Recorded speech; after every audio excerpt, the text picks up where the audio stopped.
Well, good evening, and I know I speak for all in saying thank you, Robin, for such a wonderful lecture. I'm hoping that you in the audience will have a burning question that Robin's lecture has provoked. And I'm going to give you a good minute to think about what that burning question is, while I just turn to put Robin's lecture in a little bit of context to each of our two panelists. So let me turn first to Mr. Harpal Singh, who, in addition to his private sector work, is chairman of Save the Children in India and sits on the board of Save the Children International. In fact, he directs the board of Save the Children International. Harpal, much has been said about different progress that needs to be made in healthcare in India, but India's current Prime Minister has focused on, in a way, a more modest goal, which is the provision of toilets within walking distance of Indian households, the provision of clean drinking water in walking distance of households across India. When you look at the whole of India, that looks like a big challenge. But how do you see that? Would you focus on that, or would you focus as the goal on universal health coverage or on new discoveries and new implementation technologies? Well, to address the full sort of healthcare agenda of the country, clearly speaking, is not something that you will complete in 5 or 10 years. It's obviously a long-term story. But I think there's an interesting comment in what the Prime Minister has said and your question, which is that really if you look at the entire arena of prevention, which somehow has, and to the knowledge of everybody, incidentally, experts and simple citizens, that if you focus on prevention, and I think Robin also sort of alluded to that in spite of the fact that we are well aware that prevention can have a huge multiplier on the health burden on a country, and yet, surprisingly, I heard from the comment that the UK spends only 4% of its total spend on healthcare in the arena of prevention. I suspect in India we spend much lesser than that as well. So, and then if you combine it with the fact that 70% of the bed capacity of Indian healthcare today is actually taken up by waterborne disease. So you give clean water and you improve sanitation, the multiplier effects are tremendous. So I think the Prime Minister is spot on, that in terms of priority and in terms of getting the population to move and to understand the importance of clean water and of good sanitation, I think is very timely and very appropriate. But I hope he follows it up with providing the necessary resources to make that happen. And I think that's where, again, the big challenge is.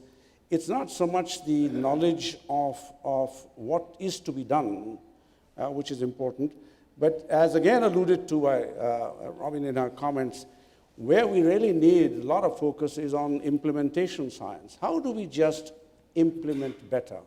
And I think, therefore, clearly speaking, that's important, but how well we implement those programs will really answer how well we address the challenge, actually. Great. You've mentioned government, and Keshav Desiraju, sitting here, has spent a year as Secretary of Health, 2013. Take us into that room for a minute, because I don't think anyone else in the room, I might be wrong, but I don't think anyone else in the room has had that year as Secretary of Health. If you could, what is it that you most regret you were not able to do as Secretary of Health? Well, that's a very long list. But what would stand out? One thing that I particularly regret not being able to complete was to put the final seal on India's new mental health legislation, which was a process I piloted through 4 years in the ministry. And 90% of the job is done. Would you like me to ask the Secretary to repeat that? Yes. Yeah. Could you start again? Yes, I was saying the answer to Nadi's question is it's a very long list, but one particular regret is I was unable to bring to completion the work that was begun in 2010 in rewriting India's mental health legislation. 90% of the job is done and it is in Parliament. But I would have been very pleased to have seen it a done deal before I left that room. And what will that do? I mean, will it go through, do you think? Or is it now? Inshallah. Inshallah. And what will it do? Well, it was remarkable legislation only in, I say in if I say so myself, because it really brings the person with mental illness into focus and recognizes the rights of the person with illness at all times. The legislation includes some remarkable provisions, such as, for instance, an advance directive that any person with or without illness would be enabled through the new Act to leave a statement in one of many forms of how he or she wished to be treated in the event of incapacitation or illness. That is actually, it would have gone a great deal towards reforming many of the abuses which take place in the mental health world today. Let me also add, in India, 10% of the population is believed to have common mental disorder. 3% has serious mental disorder. 3% is about 40 million people with serious mental disorder. So these are staggering numbers. And if I could just say here, I do believe that the most lasting solutions are the ones that come through measures such as legislation, because there's a great deal to be done here and now, and there are many problems that call for immediate solutions. But one must always think about what can one put in place that will take care of a problem in the long term. And of course, Robin told us in her lecture about the demographic shift and the increase in dementia in society. So it's a forward-looking piece of legislation. It is extremely forward-looking piece of legislation, and I'm keeping my fingers crossed. Just before I turn to the audience for their questions, Harpal, Robin, made a strong case for why we need the private sector, government, entrepreneurs, civil society to join together to deliver health in this country. You're Emeritus Chairman of Fortis Healthcare. Speaking frankly among friends, and now that you're Emeritus, what is it that you think the private sector could do better, and what is it that the private sector should stop doing? Robin cited 70% of healthcare in India is delivered by the private sector. So what would you tell just this exclusive group of friends that, what is it you could, that the private providers, if you could shake them up, you'd have them doing better? Well, sort of a couple of points. If you go back 25 years, it didn't matter how much or how well you were off in terms of financial terms. A majority of Indians who were well-to-do traveled overseas for high-end medical care.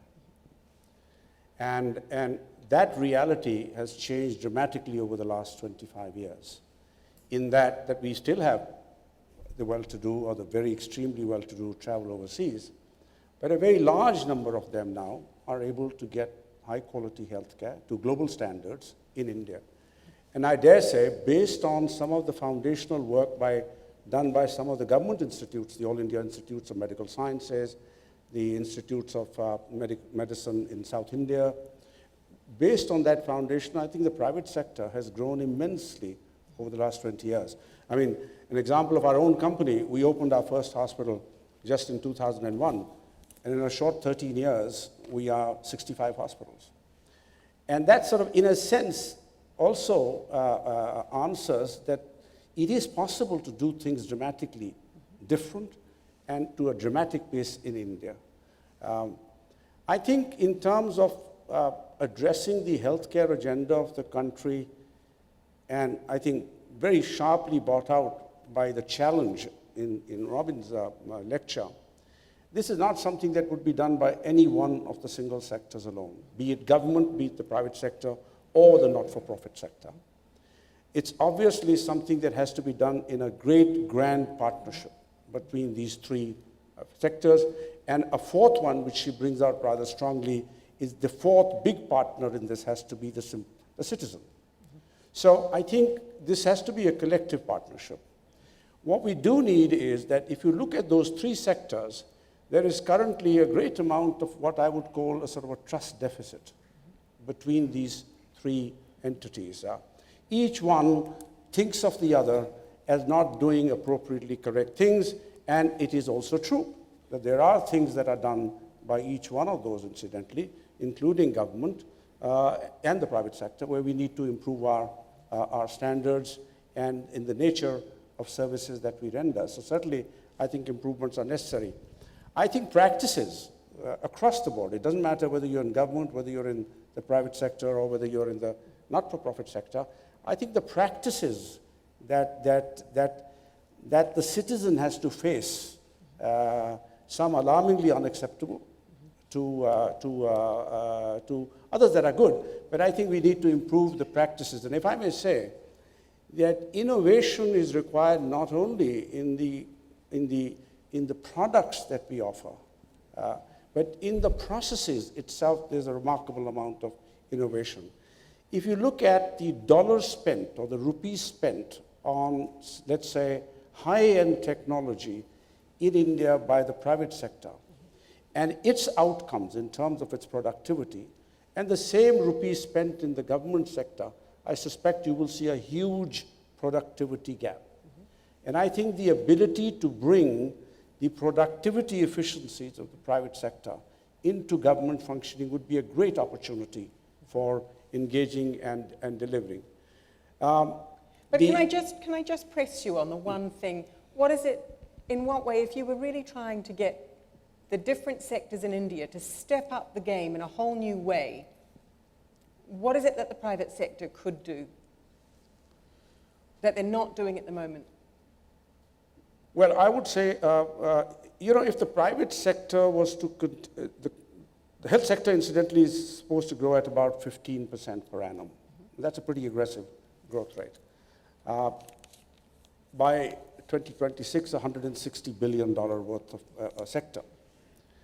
If the private sector were to continue to deliver high-quality services in arenas where it is currently operating. And my sense is, again, I have to look at it in its sort of entirety, say, if you look at 80% of the health demands of the citizen, they are actually quite handsomely serviced by primary and secondary care. The private sector has not been able to as yet find adequate models of success to deal in the arena of primary care. And I'm not so sure that we should necessarily, I'm not saying there won't be some good success models as well, but this is the arena of partnership. If government could focus on addressing the needs of 80% of the health burden, which is the primary and the secondary level, and partner with the private sector to do the tertiary side, which is capital intensive, but there the private sector has demonstrated an ability to produce very high quality services. That I think is a great opportunity. But the private sector could also, because it's a very large sector, we have the high-end, very organized sector, and then we have the simple doctor who is a private practitioner in remote India. And I dare say that some of the practices there are practices that as I said earlier on, are quite unacceptable. And many of us, the average citizen faces the full brunt of these unacceptable practices. And Keshav, if you were still Secretary of Health, is there anything specific that you would like to see the private sector doing that it's not already doing? Well, they could reduce costs to start with. No, but I need to come into what Harpal Singh was saying. Yep. Clearly, this has to be, and I like the term, a grand partnership between government, the private sector, the community. In a resource-poor country, we have to draw in private resources into meeting, if we need to get towards universal health care. But the fundamental change has to happen in government services. You use, sir, the phrase, 80% of the population is handsomely served by the primary and secondary services. That is not actually true. The quality and level of services at the primary and secondary level. Well, India is an enormous variation. Some states are pretty good. Tamil Nadu is excellent. But once you come into the Badlands of North India, you do not get any quality of service. The huge change, and that's where I see what Professor Norton says, the application of science and technology and entrepreneurship needs to come in to make government do better. Government needs to work better. Government institutions need to deliver better. And what Mr. Singh said, a private sector mode of functioning where every rupee counts, where every rupee shows up on the balance sheet. That, I think we need to see. I have no fear for the private sector in India's health space, but I fear enormously for the public sector. That's where we need to see the transformative change happening. Absolutely. Music to the ears of a dean of a school of government. And of course, our brilliant Indian students, some of whom are here, I hope, will come and help take that forward. Now, your questions. Who has a burning question? At the back, please. Now, there's quite a few of you with questions. Raised his hand. So I'm going to take short, sharp, sweet questions, and I'm going to take several. So, yes. So. I have a quick burning question. Sorry, could you tell us who you are? Vivek Just your name. Kataria, and I did go to the right university, and I'm happy to see that there is collaboration between Oxford and India on the healthcare space. Since this is India, and of course we have many visitors here this evening, this might strike a chord with a lot of us Indians. My grandmother passed away at age 102, 5 years ago, and she always talked about how she'd spent her life eating food with ghee.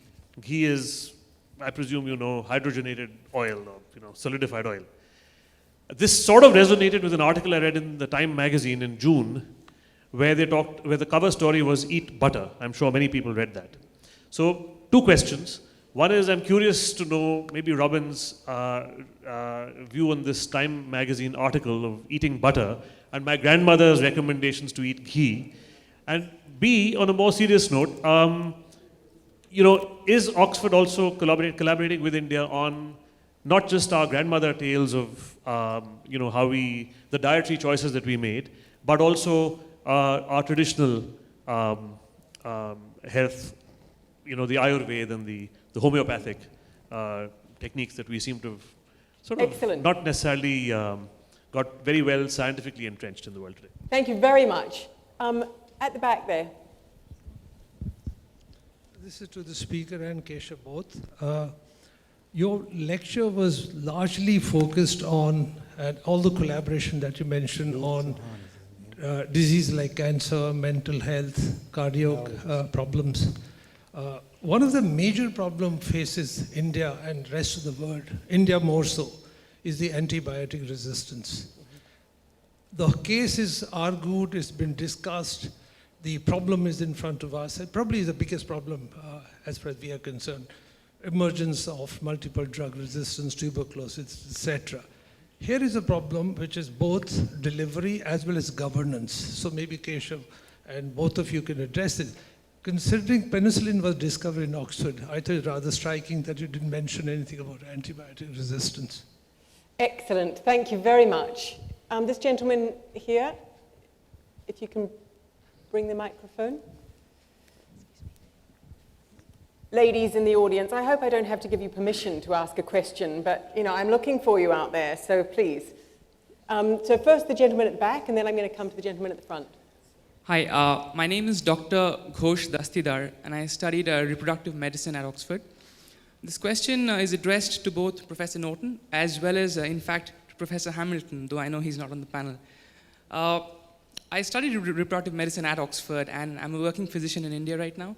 I wonder, in the healthcare space, which relates specifically to reproductive medicine, fertility treatments, if a young working professional, scientist such as me, such as I am working right now, has certain innovative ideas to engage in this sphere of technology development, could Oxford help in any sort of collaboration, and how to go about that? Thanks. Great, thank you. And then up to the front, yes, sir, in the yellow shirt. Dr. Aluwalia from Indian Council of Medical Research. I look after health systems research at ICMR headquarters. My question is to Dr. Singh. Sir, you have talked about the tertiary care taken care of by the private sector. That's true. I see during the 11th five-year plan, the public sector was, government was spending only 0.9% of their GDP, while 3.6% used to come from the private sector. But the private sector is only contributing towards tertiary care, while the primary sector is too important. The contribution of private sector to primary health care is almost negligible when the private sector will take care of their social corporate responsibility. Thank you. Okay, thank you. And then the lady two along from you. If you could pass the microphone that way. Yes. I'm Renu Singh from Young Lives India.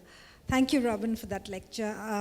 I want to just turn to Mr. Deshraju, based on what you just said about the fact that there is an increase in mental health issues across the world and in India as well. And you mentioned, sir, that there are 3% people you think have mental health issues. The census just came out with 3% as having persons with disability in the whole country. If we don't count the people, how are we even going to plan to have interventions? Thank you very much. And then over this side, which I've been sorely neglecting. Yes, here in the front. My name is Sudarshan. I work as the Dean of the Jindal School of Government and Public Policy. My question concerns the role of social entrepreneurship or social enterprise in the area of health. It seems to me, and this is troubling me, that governments in many countries are sort of abdicating their responsibility to citizens and seem to think that it should be possible to encourage a whole lot of private capital from people with huge net worth to come and contribute to causes that are advancing the public good. But it seems to me that anyone investing in anything by way of an enterprise will expect a reasonable rate of return. And the social good that may come of it is incidental.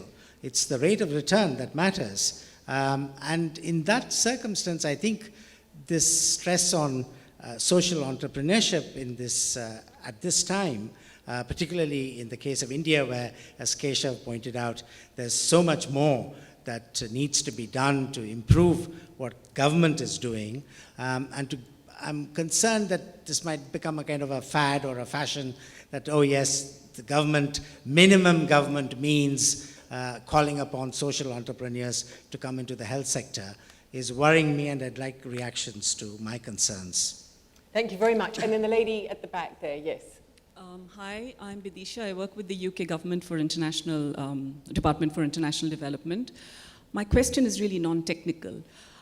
So it's more on the demand side and the health-seeking behavior side. And we've heard a lot about service and service provision and what the government and private sector can do, and that's clear. But if we don't have a population who want to be healthy and who are aware of how to be healthy and know where to go to get those services, we're not going to get very far. So to all the panelists, what do you see as the role of the private sector or the government or even research and evidence in what has worked, and how can we move that forward? Great. I'm now going to come back to our panelists, but with a promise that those of you who still have questions get a chance to ask them to all of us over wine and drinks immediately this panel ends. So we look forward to that. Let's take these questions. I mean, there's real concern from the audience about primary health in particular. Antibiotic resistance, perhaps as part of that, the mental health issues that were raised. Robin, is your recipe of technology, science, and innovation relevant to all of them, or are you thinking specifically of just the secondary sector? Tell us about whether you agree with these priorities that the audience are putting and whether your solutions can work for them. Well, firstly, just the issue about antibiotics and resistance. obviously I can't cover everything when we talk about healthcare, and I've focused on what I know best. And there are certainly others at the University of Oxford who could address those sorts of concerns. But perhaps to move on to some of the issues around prevention, which, as I've said, and I think the panellists will agree, should be a key focus of what we look at. Science is going to be important in there, technology is going to be important in there, and entrepreneurship. And I hope what I put across here is it's not just entrepreneurs. We must work with government. Indeed, my examples showed where we do work with government and what we do. A couple of the issues that came up around food policy. The whole issue of food is all part of that prevention spectrum. We need to have a major focus here, and indeed I could have talked about some of the work that we're at the George are involved in, particularly around looking at salt, for example.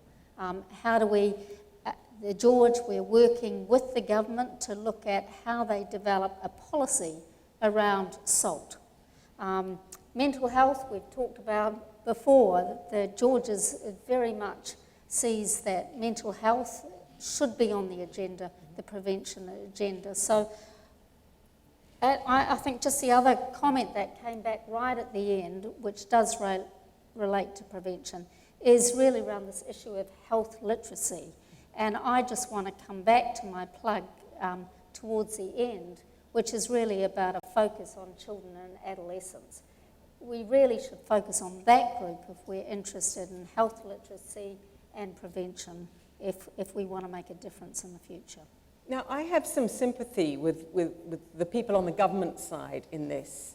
SALT, mental health, antibiotic resistance, primary, secondary, hospital, but there's a whole lot for every country on the health menu. But if Prime Minister Modi said to you, Robin, what's the one thing that I should most prioritize for health in India, what would your answer be?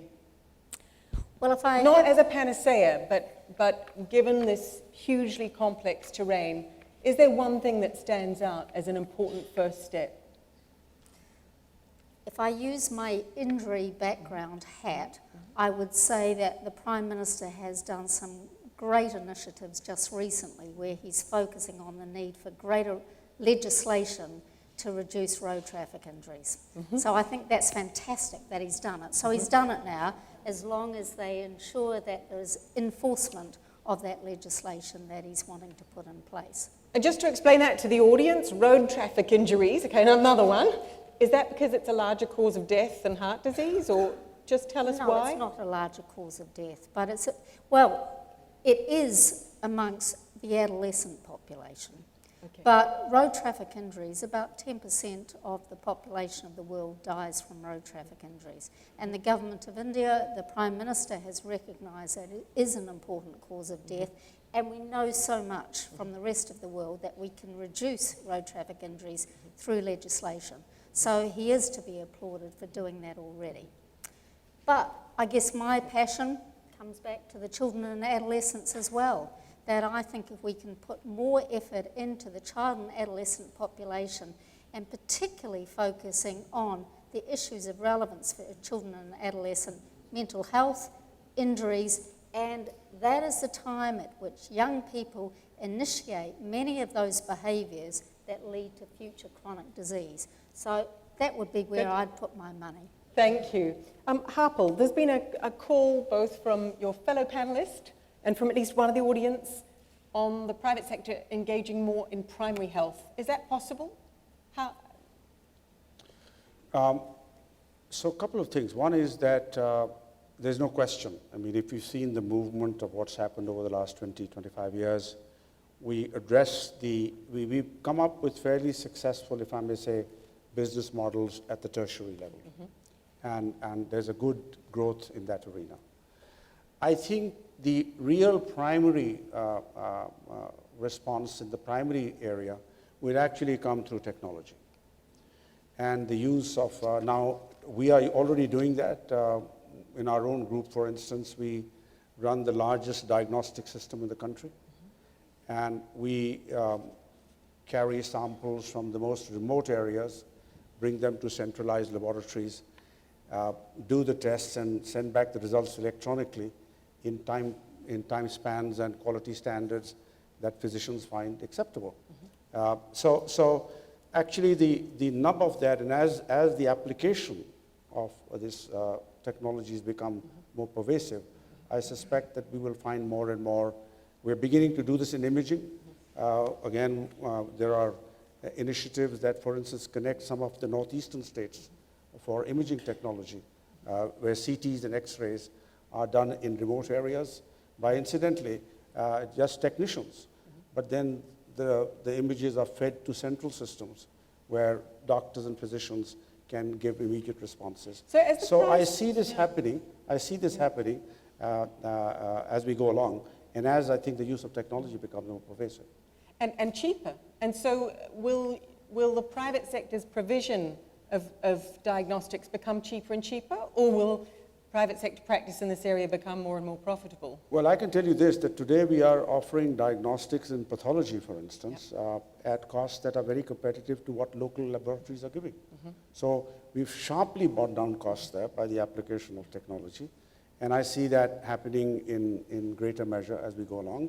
So yes, I think we will see, and also the wonderful innovative stuff that is happening on insurance, in rural insurance schemes. And I think the availability of insurance funding will again make the private sector more responsive to the needs in that side. But you know, I mean, other than just to say, why is the primary sector not there? The fact of the matter is that, really speaking, if at all real dramatic changes to be got, there's no reason why the government sector cannot deliver much, much better at the primary level. It's not to say this or that, but it is to say that, really speaking, the government already has a very substantive infrastructure that goes right down to remote India. And I think to activate that, and I think partnerships there would be most useful. For instance, there's physical presence in deep into districts.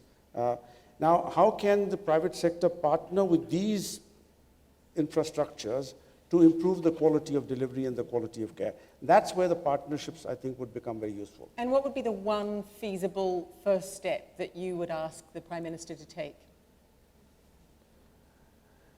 Well, I think I would go back to what he's already sort of announced, and my concern again is that it's not so much as the announcing of a great initiative, which is sanitation and clean water, simply for the fact that it has such a huge multiplier. And that, I think, combined with real focus on nutrition, because malnourishment and its attendant effects on stunting is huge implications for the future for the population.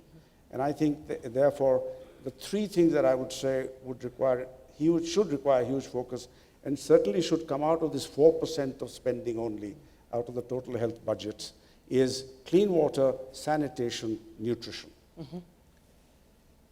Secretary Dizaraju, were those three things in your in-tray as Health Secretary, or are they sitting in someone else's in-tray?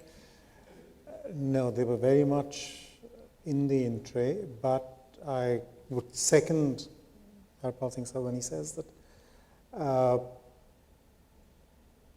perhaps their role as contributing to preventing ill health was not so well understood.